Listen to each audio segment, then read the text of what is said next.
of the things about our show is it's going to be unique.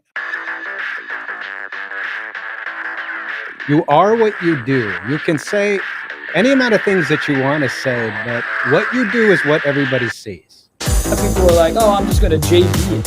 Like, it's just JV it. Like, what the hell does that mean? I cannot tell you how excited I am to hang out with you guys today, so thank you so much. Well, then that end buyer could come back and say, well, I didn't fully understand that it was subject to. That's not a thing. Like, the SEC has thought of all of these things. They've been here since 1932. And you can do what you want with your property. Buyers have time, they have negotiating power, they have options. Oh my gosh, I am blown away by your inexperience, and they've been in business 20 years. And that includes things other people put on your property, right? It's your property to be okay. Suddenly, Cousin Jimmy's in a lawsuit. A novation is replacing one contract or one obligation with another. Out with the old, in with the new. Yes.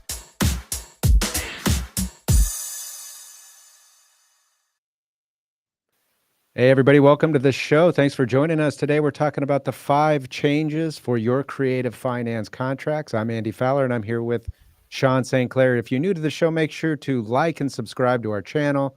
We are on YouTube, Facebook, and X.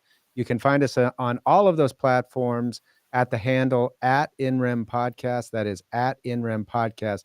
Also, you can download an audio version of the podcast, whether it be Spotify, Apple Podcasts, or just about all of the major podcast platforms. Download it, leave us a review. You can do it for free. You can listen to us while you're cleaning the house or whatever you do. Make sure to download that when you can. With that, we're going to go to Sean, who has our legal update. Thank you, Andy. So our legal update today is talking about assignment provisions. And it's actually a very relevant topic for today's show, because what I found is investors who are acquiring property from, sellers, homeowners, they're very good about making sure that that purchase contract is assignable. So they make sure that their assignment provisions are in there, that, if they need to wholesale the contract, they can. And they basically want to be able to control that transaction and have multiple ways of, closing and whether it's, closing themselves or through another end buyer. And they're real good about that. But what they're not so good about, and I've seen this come up now multiple times, is making sure that the final documents, especially on subject to transactions or seller carry transactions, making sure that those documents, the resulting documents from the transaction, have proper assignment provisions, which give the buyer the flexibility to do a disposition of the property later on. And what I mean by that is I see where, the purchase contract is fully assignable and hopefully has language in there that says that the resulting wrap, note, and deed of trust will not have a due on sale clause. But then what happens is they go to the title company. The title company prepares their standard promissory note and deed of trust and loan or mortgage. And lo and behold, that deed of trust or mortgage has a due on sale clause. Well, now the investor has this property, and they really have one of two options to make it work, to make sure that they don't, go sideways of that due on sale clause that's now in the favor of the seller. So either you can lease the property, or if you want to sell the property, you cannot then sell it on a wrap transaction. You cannot sell it on an agreement for sale or a contract for deed. You have to sell it to a buyer who is going to come in and pay off the existing loans. Now, you can sell it on a wrap, but you run the risk that the original seller won't like that. And guess what? Now they have a remedy. Now you've allowed the seller to say, oh, no, I don't like what you did there. I don't like that you sold it to a subsequent buyer. And, now they're paying you. And then, you're paying my loan. Like, I really don't like it. We know that sellers have remorse. Well, you have a seller who has remorse, and then it's like, well, how do I get out of that? Oh, well, wait a minute. Your loan documents have a due on sale clause. And guess what? The buyer sold the property. And now you have a right to basically demand full payment of the loan or to foreclose.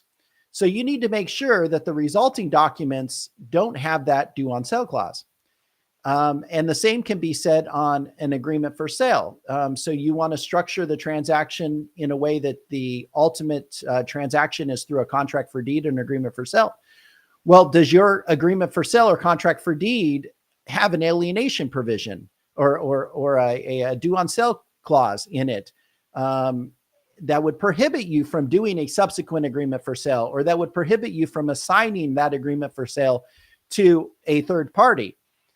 Because if it does, then once again, you're kind of stuck. You're a landlord, or you're going to sell it to an end buyer who then is going to, have to pay off the existing loans. But those are your exit strategies. You don't have the ability to potentially keep the existing loans in place and to assign that agreement for sale or to do a subsequent agreement for sale if there's a due on sale clause or an anti-assignment provision in that agreement for sale. So it's very important on your documents that you use to actually, acquire the property, the transaction documents, beyond the purchase agreement, that those give you the flexibility to, on the back end, do a proper disposition. All right. Thank you, Sean. With that, before we get into our topic today, 2 announcements for the listeners. Announcement number 1, the Creative Finance Collective every Tuesday. So today is Tuesday at 3:00 p.m. Arizona time. So if you're watching from another state, make sure to adjust accordingly. But that's 3:00 Arizona time. What is the Creative Finance Collective? It is a group of professionals, mainly attorneys, that are attorneys that focus on the creative finance space. There's not a lot of them out there, and we get together to discuss the law of creative finance, what we're seeing from our different perspectives in different states, what the creative finance community is doing and what we're seeing. Gives us a chance to walk through that, see what's going on, but it also gives you a chance, the listener, to be a part of and interact with us for 1 hour during the collective. So what do I mean by interact? What I mean is it allows you, we're going to be taking questions throughout the entire hour. We're going to be captive to you for as long as listeners have questions. So if you've been wondering or running into roadblocks with creative finance, or want to see how it is what we might do this, or maybe just looking for a referral for an attorney in a particular state we might be able to help out with or recommend somebody, or maybe that person will be on there. It's an opportunity for you to ask those questions. There are no stupid questions when it comes to creative finance. Anything that you have, we're prepared to address. So 3:00 for the hour. Make sure to be there today and every Tuesday. Look forward to engaging with you in that. Also, today, we're talking about creative finance and the 5 things that you need to do or should be considering in adding to your contracts. So we're going to be taking questions, if there are any, in the final 15 minutes of today's episode. So if you have a question for our guest today, make sure to post it. We'll be taking, we'll record those questions ahead of time. So if you think about it as you hear us discussing with our guests a particular topic, make sure to just go ahead and post it. We'll take note of it, and we will address any questions that we have in that final 15 minutes. So with that, let's get into the topic today and what we're going to discuss. Today's topic is 5 changes for your creative finance contracts. And with us to discuss that topic is Alan Ceshker. Alan, how you doing? Good to see you. Doing well. How are y'all doing? And thanks for letting me join. Yeah, we're doing well. Always happy to have you. For those of our listeners who aren't familiar with you, give us a little idea about you, your law firm, your title company, what it is you do, and where it is you practice. So we're main office is based out of Austin, but we close all over the state. We're a law and title office. Business model is we have the law office there to support the title transactions when needed. Hopefully not needed, but then if needed, the law firm comes in and fixes things. And since 2007, 2008, been focusing quite a bit on the creative financing, mortgage wrap, sub-2s, and all the wholesaling, and then recently novations. And so while many title offices during the downturn of your consumer retail transactions, they'll dip into this arena. We just dipped into it back in '07 and never left. So that's kind of our forte. All right. Alan, I'm going to post I'm going to post a little barcode for the listener right above my head here. It is Rap University. Tell our listeners about Rap University. So what we've done is taken our 20 plus years of experience in closing wraps, sub twos, assumptions, and created a 4-hour program. It's actually CE certified, continuing education certified. And you would think 4 hours is a long time to talk about mortgage wraps and sub twos, but when we get done, everyone says, "Dear Lord, that was fast and that was a lot." So it's a extremely comprehensive program that should take you from not knowing anything to being able to have the comfort to get into a contract for a wrap or sub two, and then get that contract over to title, and hopefully title holds your hand and accomplishes it. But it's designed to get people investing in wraps and sub twos. Yeah, so if you're a listener and you're watching, we posted the barcode. All you have to do is scan that barcode. That'll take you right to Rap University. It's a good program, and it's not even the kind of program that just investors have to go to. Our own Sean St. Clair's been to the program and can vouch for it as well. Absolutely. Yeah, it was great. I flew to Dallas and learned so much in the program. A lot of it is Texas based, but then there's some general principles, some contract language, some other things that are I definitely took away, went back to Scottsdale and made revisions to my contracts as a result of being there. So it was well worth it. And I recommend anybody that's, in the space of creative financing to definitely register, sign up, travel, meet in person. I know Alan has an online version as well. I enjoyed being there in person. He had multiple guest speakers, one of which was his insurance agent that he recommends to, handle these transactions from the insurance side. I've referred a lot of clients over to him already as a result, and he's been invaluable. I've received great feedback. So, those types of things you can't really replace with the in-person version, but or not the in-person, the online version. But if you can't make it in person, do the online version. But otherwise, definitely try to get back there to one of the cities that he's hosting it in. It's invaluable, and it's well worth your time and money for sure. We actually have the very first, so it's live in Austin, but it's going to be available via Zoom on February 17th. It's our first time to try it via Zoom. We'll see how that goes. Yeah. All right, Alan. So let's get into talking about creative financing. And I think as we break down what you would recommend or think are the 5 changes people should be thinking, or maybe even more changes people should be thinking to make to their creative finance contracts, I want to lay a little bit of groundwork. So if somebody's watching and they're new to the topic, and I think there might be a lot of those folks because it's a growing kind of phenomenon, right? The market conditions encourage this to continue to create or to grow in popularity. So for somebody new to what we're talking about, how would you define creative financing? What are we talking about? So initially we're talking about, I would say seller financing. We're very often talking about unrepresented parties, no real estate agents involved. But once we get past seller financing, then we're immediately talking about the mortgage wrap sub two.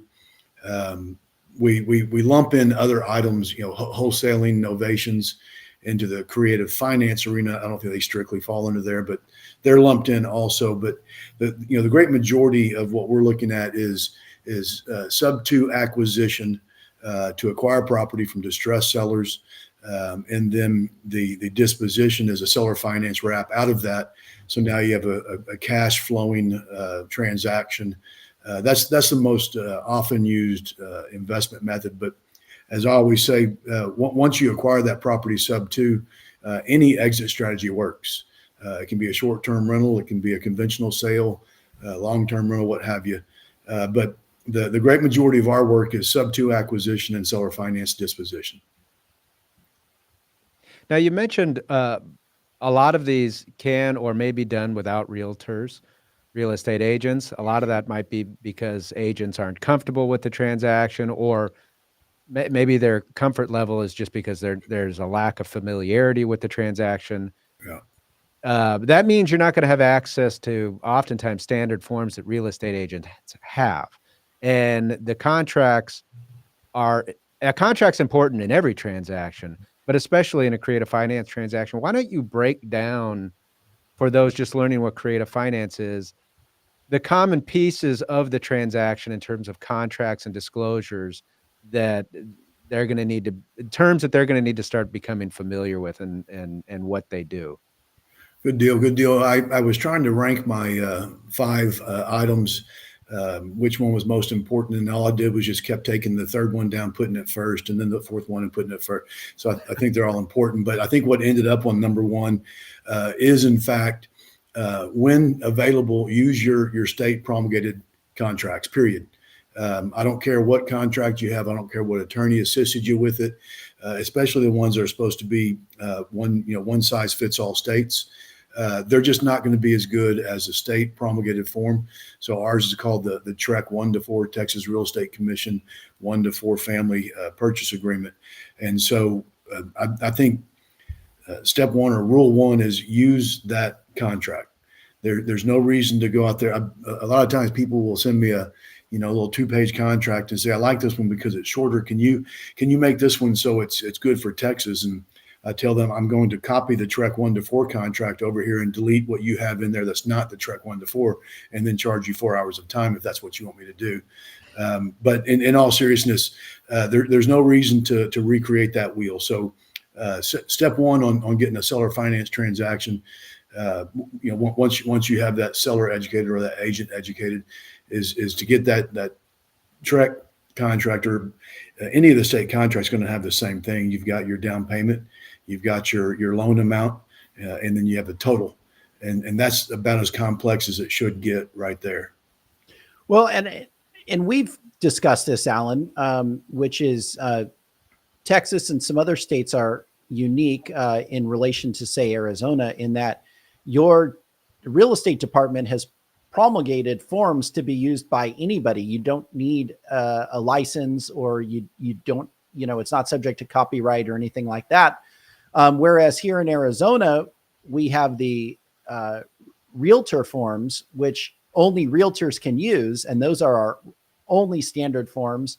And then everything else has to be attorney created, basically. So let's talk about Texas specifically. If you have a seller in Texas who owns the property free and clear, and they want to do seller financing, and they came to your office and said, okay, what contracts and addendums do I need to make this happen? What would they be looking at in Texas? So just simply the TREC contract, and then you're going to have the seller finance addendum, because we also have that state promulgated form.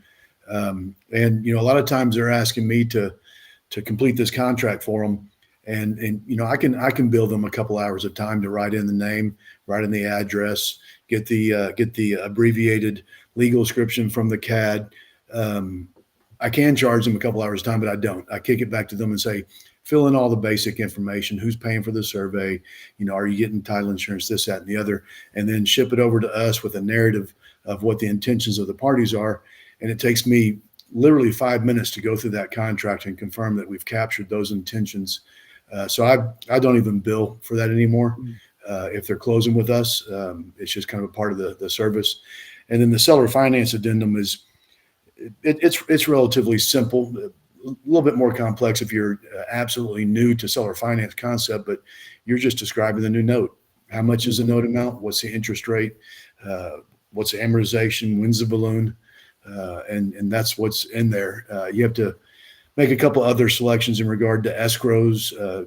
Should escrows be kept? My answer is always yes. Is there a due on sale clause, or do you need consent to sell it? Whenever I'm selling it, I always click off yes on that. I've never prevented someone from selling it, but I just want to know about it. So those items need to be checked off. And then the last item is going to be up at the top. What type of ability to repay or credit analysis needs to occur, and you just check off what you want on that. So it's substantially simple, But again, your title office, it's always kind of a joke. You can bring them a napkin that says, I want to sell my property to John, and we can advance with that, and we'll fix it on the way. But it's easy. Contract is easy. Right. Well, one of my biggest takeaways from Rapp University was the use of the TREC form, but the use of it in the subject to transaction. And that's where, you kind of showed us a little bit of the magic as far as the changes that your office has to make to some of these forms to make them work for really the wrap or subject to transaction. So let's talk a little bit about what forms would you use in Texas for a wrap transaction, and what kind of changes would you generally recommend making to those forms? So on a wrap, we're really only adding a disclosure that it is a mortgage wrap transaction. So we've got paragraph 11 special provisions. Everything else, and I try to demystify mortgage wraps, especially because they are simple. You can completely forget about the fact that there's an underlying mortgage in your TREC contract because it's not mentioned. The only thing that you may mention is the fact that, hey, this is a mortgage wrap transaction. Underlying mortgage has a deed of trust that has a due on sale clause. The lender has the right to call this due. I like over disclosing that in paragraph 11. But even if it's not owned free and clear, your contract is still completed the same way. And then you're going to identify that mortgage in other documents. But your contract is the same for wraps, a little bit different for sub twos, but same for wraps. So laying the groundwork as we have, let's jump into the top changes that you think investors should look at making to their contracts. And maybe they're not just changes, maybe they're just additions. I guess that would be a change, but what they need for their contracts. Now, it sounds like you've already identified number one. If that's true, give that one to us again.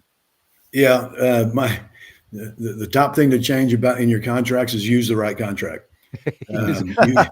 Or use one, yeah. Yeah, and you brought up a good point about Arizona not having a promulgated form, but I would suspect that the attorneys have probably gravitated towards a bit of a standard type contract that floats around.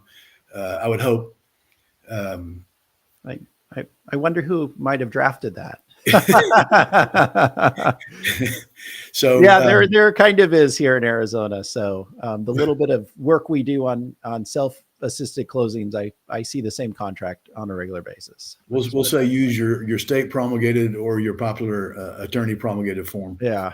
But then the first thing to include, and this is Texas specific, because we had new law changes a little while back, and they came in and we've always had what's called the 5016 disclosure, Texas Property Code 5.016.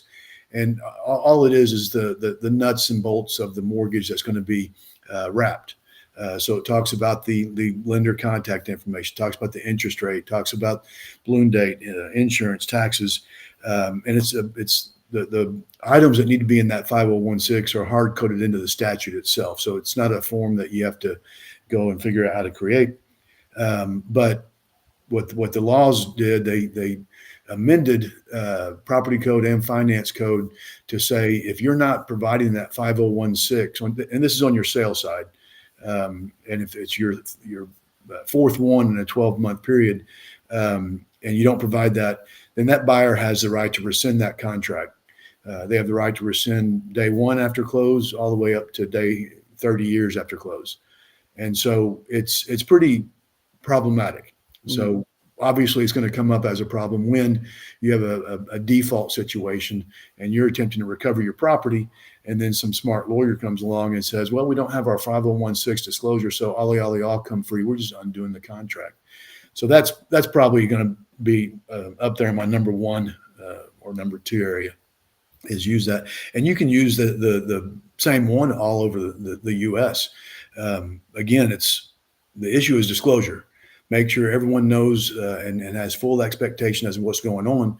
Well, that 5016 is just one of the disclosures that we do now. All right. That's our number one. Let's go to number two. So my number two is a new one. You hear about the due on sale clause. We used to be able to, 99.8% diminish the importance of that by saying it just never occurs. I think because of the prevalence of these sub two investors, they're getting a little bit clunky, and mortgage companies are looking a little bit more. And so we're going back to closing our acquisitions in a trust vehicle. So we have it's called the Texas Land Trust, but it's not a statutorily created vehicle. It's just by use in common. So we're going back to that land trust where you place the property into a trust. The borrower is a beneficiary. That gets us safe under the Garn-St. Germain Act, and then I won't say what we're doing with that beneficiary interest after that, in case there's any mortgage companies watching us. But obviously, the control of that trust then goes over to the investor. And it keeps us now back up to 99.9, if not 100% protected from any due on sale clause issue. One other reason we're doing that more is because wraps are coming into the mainstream, retail industry of real estate. And so, end user seller to end user buyer is a little less resilient on dealing with post-close due on sale clause issues. So we want to try to avoid them before they bubble up. So this is, to be clear, when a lot of folks hear land trust, they think, oh, well, we do that or have been told to do that for anonymity. That may be a benefit, may or may not be, but it doesn't really sound like that's the reason that you like using the land trust. You mentioned the Garn-St. Germain Act, that this is, in order to make this be in compliance with that act to look like an estate planning technique. Yeah. And it could be a simultaneous estate planning. However, the trusts that we're getting in place are sole purpose trusts. And because of the need to have control by the investor, they're going to be called a passive trust and therefore not providing liability protection. So it's definitely not a substitute for estate planning. And I've never been a big guy about, hey, let's stay anonymous. If I want to sue someone, I can find them. Right. And if they make it hard for me to find them, now I'm suing their entities, and they have to start trying to get their entities out of that lawsuit. I don't know. Let's pull our swords and start fighting at the get-go. But if you want to hide your properties, you do need that anonymity also. So give us number three. So my third one's not necessarily, and we've talked about this on the collective before, is it's not necessarily for creative finance exclusively, but we have such, again, so many investors out there going around. We end up with these disputes in regard to earnest money and conventional transactions too. And so I've crafted some language, and I can copy and paste it into the chat section to y'all, but it's not rocket science. It's just it won't let me put the whole thing in there, or maybe it did. It's just a release and indemnity to our office and the title insurance underwriter that says we can release the earnest money to buyer or seller, and buyer and seller release us from any liability in regard to that, because we'll have buyers terminate during the option period. And then the seller says, no, they drug this on too long. Like, well, but you have an option period. They can terminate. Or vice versa. Buyer says they're not going to close on the transaction for one reason or another, and they're refusing to get that earnest money over to seller. And we want it out of our escrow account. We don't want it there. So what I've done is created some language that allows me to act with some release of liability. Now, if you have yourself a $50,000 earnest money over there in a commercial contract or what have you, probably going to be a little less likely to willy-nilly go out there and start releasing that without both parties. And again, I don't think y'all run into this problem because y'all are actually allowed to release. But in Texas, the second anyone says no, don't, we can't. Well, and that's true in Arizona too, right? If a party comes back to title and they have a good faith basis as to why there's a dispute as to the earnest money, then title just says, oh no, and they will actually go and um, I think it's called implead or interplead. They basically put it on deposit with the court and ask for their fees. But and I am curious about this because we've had other title people on or closing attorneys on the collective, and they were like, "Oh no, we are a mutual release state, or we require two signatures to release any earnest money, even if it's canceled in the inspection period." And in Arizona, basically, what happens is if it's in the inspection period, and even if it's a large earnest money on a commercial deal, if it's in the inspection period, the buyer delivers notice to the escrow agent and to the seller and basically says, I'm canceling, please, refund the earnest money. And title will, they don't expressly state this, but they'll hold it for a day or two just to see if, the seller comes out of the woodwork and is like, oh no. And if they don't hear anything from the seller, they'll just release it. They don't require the seller to sign. They don't require, any acknowledgement or otherwise. They'll release it according to the contract. Now, most purchase contracts have the indemnity language that you're talking about in there as far as the release goes. But do the underwriters in Texas require generally that you get two signatures on the termination to release the earnest money if the buyer cancels in the option or inspection period?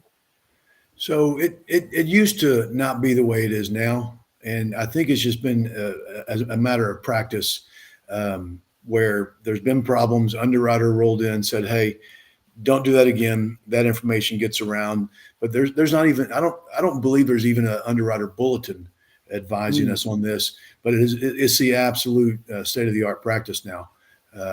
We're very concerned about it.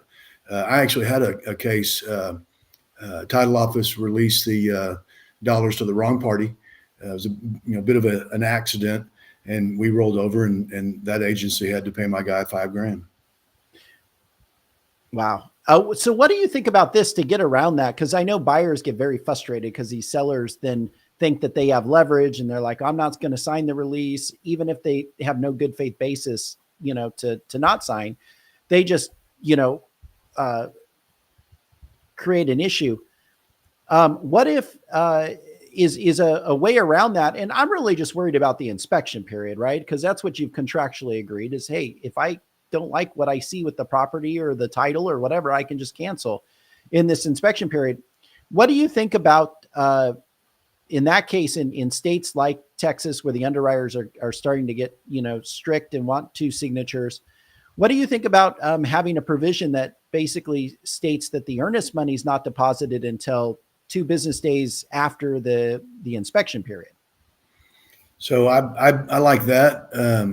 I also like earnest money is released over to seller after the inspection period ends. I like either one of those. Actually, that was, I believe, 4B on my little list here. Okay. So you hit it. You looked ahead. One of the things I really like to do in terms of the wholesale, when there's an assignment fee or non-refundable assignment fee, is have those released over to the assignor, and don't get it locked into title. Because same as earnest money, those assignment fees, even though it says non-refundable, if both of them are claiming it, then we're locked down. So I like releasing things to the parties when you can. Oh yeah, good point. So has earnest money disputes been a growing trend? Have you seen more of them as sub-2 deals have become more prevalent? For me, I don't think I've seen more necessarily. We've always been fighting over earnest money. When you find a loophole in the contract that lets a buyer out, some number of days weren't filled in, so therefore they have the right to object up till time of closing. People don't like loopholes, and they'll start fighting, and they've always been doing that. Got it. So give us number 4, the number 4 change or addition to the creative finance transaction. So y'all started by talking about wholesale a little bit. We had some law changes, and so I want to include that since it's in the creative investing arena, if I can. But we had a law change, and so now the statute was changed so that if you're going to sell your equitable interest, you used to have to disclose, obviously, to the end buyer, hey, I'm not selling the property, I'm selling a contract, I'm selling my equitable interest or rights to the contract. Now you have to advise the sellers that, hey, I'm going to go wholesale this thing. And personally, I like that. I don't know if it's the same there in Arizona, but in Texas, you get attitudes with sellers saying, I didn't contract with Bob, I contracted with Don over here, and I ain't selling to Bob. Well, contractually you have to, but that doesn't mean you're going to. So the new law change says you have to say, I am going to go and sell my equitable interest in this contract. And so I do like that change. Yeah, so we had a similar law pass a couple of years back, which requires that the contract disclose that the buyer is and the language that the statute requires, a wholesale buyer, and who is going to potentially assign their interest in the contract for a profit, and you have to put that in the purchase contract. And if you don't, then the seller can cancel at any time prior to closing. So once it closes, it's closed. That's it. But up to closing, they can cancel and retain the earnest money. And that's the consequences. There's no civil penalties or anything like that after that. What are the penalties in Texas if somebody, fails to disclose that? How does that work? See, they didn't come in and hard code that into our statute. Y'all statute actually says seller has right to terminate. Yeah, prior to closing. That would have been fantastic. I think that's going to be the end result. If something was taken to trial, taken to court, I think they're going to say, well, yeah, you didn't disclose, and so therefore seller can terminate. But they didn't code it into the statute. So then what's the penalty? What happens if a buyer doesn't disclose it? Is it damages? Is it, administrative action? What happens?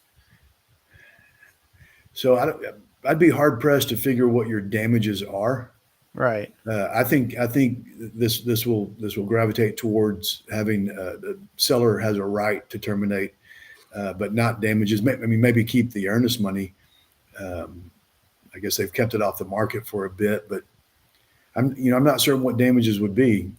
You can't say I was under contract with them and they didn't tell me they're going to wholesale it, and I have another buyer over here who's going to pay more money, so therefore I'm damaged.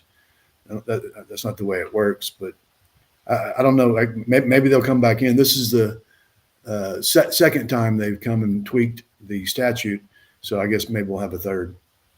So I have a question, and I don't know if Texas is doing this, but I know some states are starting to look at this. What is Texas's view on the assignment of a subject to purchase contract as far as the assignor's role in the transaction? Are they required to, then because they're kind of the middleman in the transaction, comply with Dodd-Frank and RESPA and all those things as, basically a loan originator? Or are they, basically just selling the contract, and then, the parties to it are the buyer and seller, and then they're not really deemed kind of in that middle, thing as far as loan origination and stuff? So what is it? It's January 30, 2024. I'll give you my answer as of today. Okay. It may not last.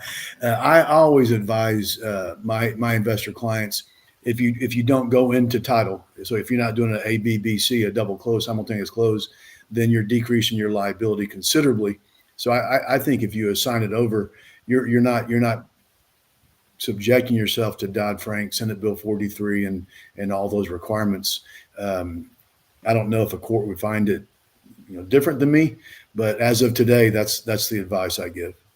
Yeah, I think that's the consensus nationwide, although I know there's some states that are, there's a few rogue states that have tried to say that wholesaling requires a real estate license based upon the yeah. current statutes on the books, only to have a court say, no, that's not what the statutes read.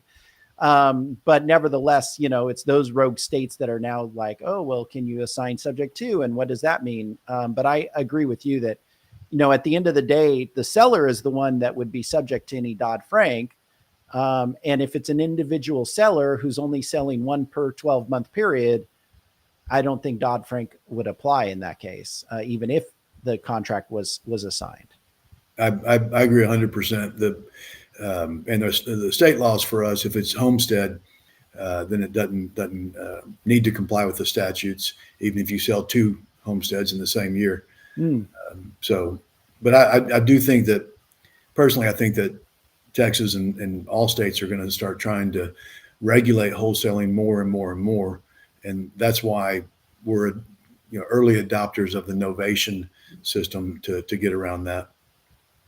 It does seem like there is this thought, or it appears to be this case nationwide, that if there's one area of real estate investing or real estate law, wholesaling has the attention of the state legislatures more than anything else, at least right now, probably because of real estate agent lobbies and different and whatever else, and with the idea to protect individuals, so on and so forth. But that has seemed to have garnered a lot of state law attention, and so even more of a reason why number 4, wholesale disclosure language is really important. And I know that we all preach this in all forms of creative finance, regardless of what your state says, but you really can't go wrong with disclosure, right? Yeah. And I think a few bad apples are fueling the fire and giving some legs to the real estate lobby folks, and I think that'll probably continue. So give us number 5, the number 5 addition or change to a creative finance contract. So, you think investors should escrow analysis. You have kind of different levels of taking a look at the tax and the insurance escrow. If it's a sub-2 acquisition with a distressed seller and you're paying the reinstatement, you don't really need to look at it that much. You still need to take a look at it because there could be a escrow analysis coming pretty soon from the mortgage company because there's $6,000 over there in suspense, what have you, and they're going to increase their monthly payment. You need to know about that if your intention is to go seller finance that thing, or know about it to see if it runs your deal. But then when you start going and looking at the mortgage wrap transactions, even if you're buying as an investor via mortgage wrap, you've got to analyze that escrow account. So it is going to be either ahead or behind. It's never the exact correct. 7 months on July 1, you've got 7 months. Is that right? 7 months of escrow. So you got to do that analysis and true that up on the settlement statement. And then lastly, you got to take that insurance portion of that escrow and take it out of the equation, because that seller is not going to be buying another insurance policy, and so they need all of their months of escrow of that insurance escrow portion at least to be refunded. And again, this kind of stems from some of the consumer transactions. If you're not paying attention to this, they're usually expecting the title office or the law office or what have you to do it for them, and we're not. It's a negotiated item. Do you want to prorate your escrow? Check off yes or no, not we come in and tell you what you're doing. So take a look at the escrow accounts, number 5.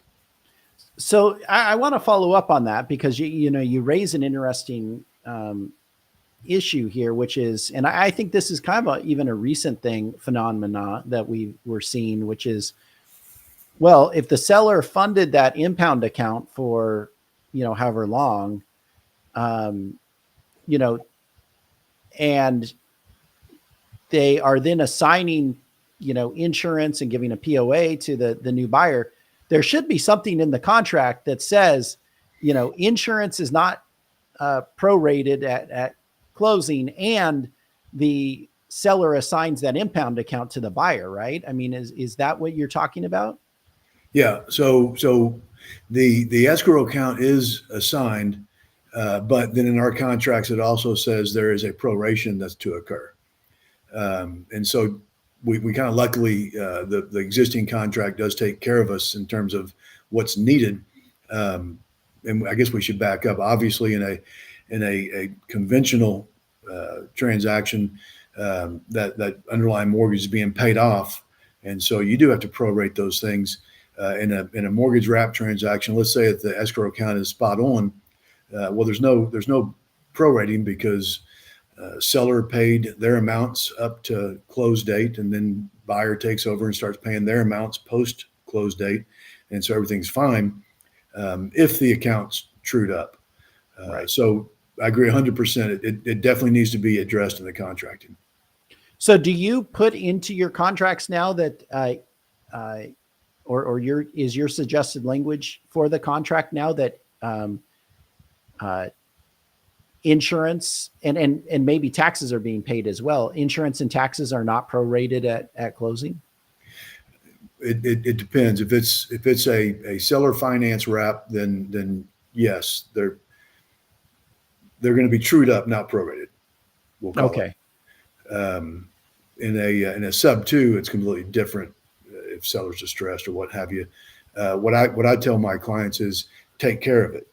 I don't know which way you need to take care of it, but get your escrow analysis. You can get that just as quick as you can get a copy of the reinstatement. And you all need to negotiate how you're truing those numbers up. Makes sense. So those are our top 5. Alan, you mentioned you might have more. Did you have additional ones beyond changes beyond the 5? Let's look here. Well, we hit upon it. One of them was the release the earnest money, and then I guess generally what I want to say is in every single wrap and sub 2 transaction, have a general disclosure in your special provisions that does talk about the deed of trust that's being wrapped. There's a due on sale clause. Lender can call the note due. I want that disclosed in the contracting. Should have been disclosed even before the contracting, but then definitely during that contracting. Are the disclosures different depending on who the buyer is? And what I mean by that is, when you have a consumer seller to an investor buyer, there's certain disclosures that I believe should be in there for the seller.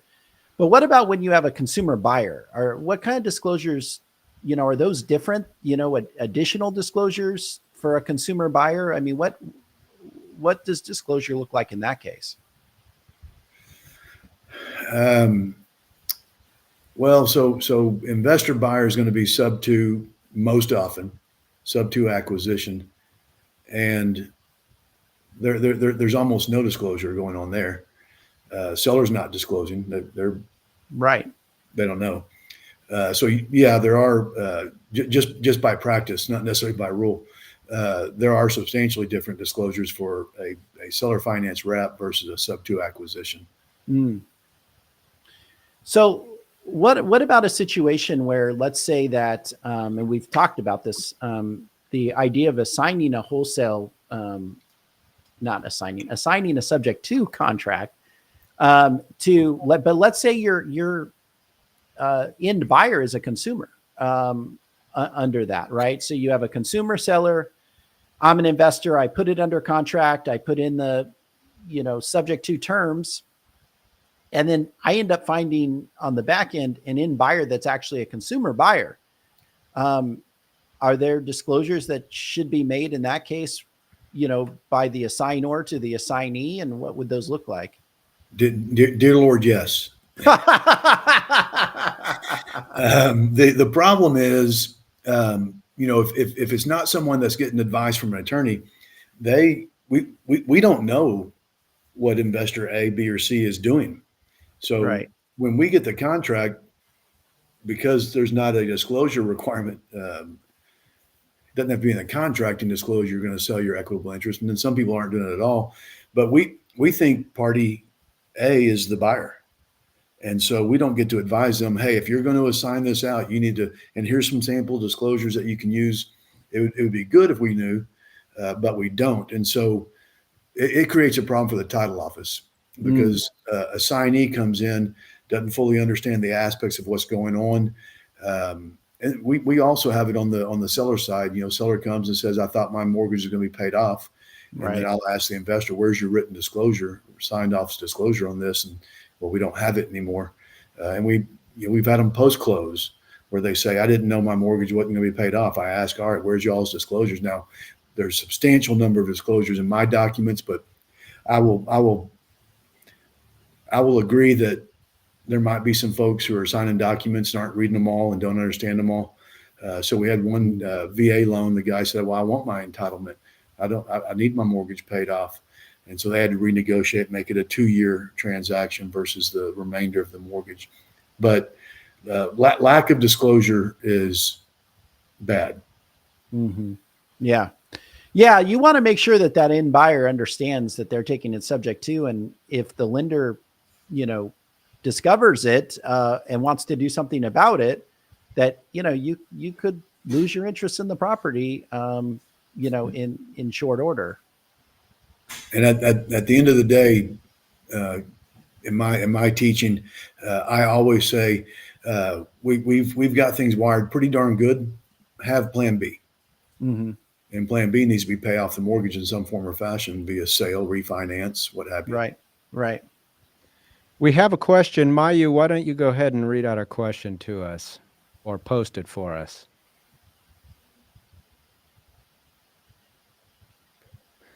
Can the buyer take cost seg depreciation when buying on land trust? So that sounds like a tax question. It does. Lawyers don't like tax questions. No.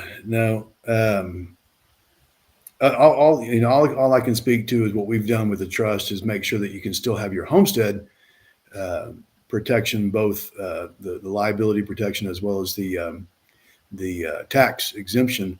But that tax question is going to get uncomfortably a little bit outside me, unless y'all guys know.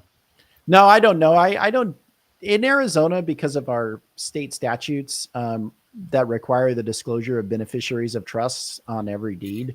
We don't do land trusts, and that's not the way that, these transactions are handled. So I'm not sure I know the answer to that. I would say, reach out to your CPA and say, hey, look, here's how this transaction is going. I'm going to, take over the beneficial interest of this trust once, we close on the transaction.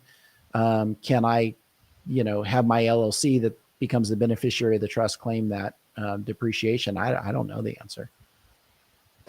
Yeah, I'm the same. I'm not a tax attorney, not familiar with that. That's where you would want to confirm that with a CPA. Mainly, again, the reason, and correct me if I'm wrong, Alan, the main reason you like that as one of your top ones, at least at what you were seeing in Texas, is to try to comply and look like, or comply with the Garn St. Germain Act, right? Yeah. And we 100% do comply, at time of creation of all documents, certification of trust and what have you. The only way something can go south on us is if there's actually a lawsuit where discovery's occurring and they're requesting and demanding documents that we don't have to provide otherwise, if it wasn't a court situation. And so I don't see it ever rising to that level. So we should be 100% protected. Well, Alan, thanks so much for joining us. We really appreciate the time.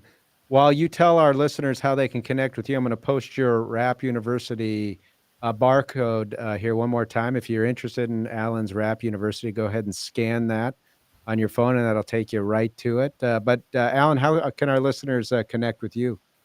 Best way is just go to our website, which is mylastname.com. So CESHKER.com. And that'll have everything you need if you want to take a look at Rap University or get with my teams or get with me. So it's CESHKER.com. I greatly appreciate y'all having me on. I'm a geek. I'm a rap geek, a creative finance geek, and love talking about this stuff. And we like receiving questions from folks. Most attorneys don't want a question because they're not billing anyone. I do, because I create a database and keep that database filled. Yeah. Well, thanks again so much for being with us, Alan. We really appreciate it. Great information, and look forward to doing it with you again. You bet. Thank y'all. Thank you very much. All right. Thank you, Alan. Good one. Bye-bye. With that, everybody, that is our show. Thanks for joining us. Make sure to join us next week, and make sure to join us this afternoon live at 3 p.m. Arizona time for the Creative Finance Collective. We'll see you next time. Have a good day, everyone.